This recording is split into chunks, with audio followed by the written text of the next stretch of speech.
இந்த விநாயகர் உனக்கு ஒரு விஷயத்த சொல்றார். யானை நம்ம கிட்ட பிச்சை கேட்குங்க, கையை நீட்டி நீட்டி பிச்சை கேட்கும்.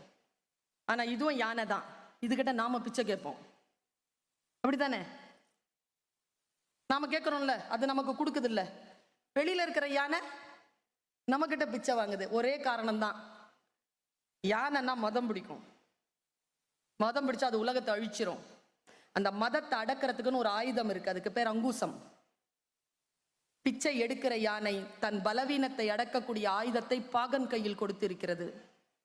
இந்த யானை தன் கையிலேயே வைத்திருக்கிறது. எந்த ஒரு மனிதனும் தன் பலவீனத்தை அடக்கக்கூடிய ஆயுதத்தை அடுத்தவர்கள் கையில் கொடுத்திருப்பானோ அவன் பிச்சை எடுப்பான். எவன் ஒருவன் தன் கையிலேயே வைத்திருப்பானோ அவன் அடுத்தவர்களுக்கு பிச்சை போடுகின்ற அளவிற்கு கடவுளாக உயர்வான் என்று விநாயக தத்துவம் நமக்கு சொல்லி நிற்கிறது.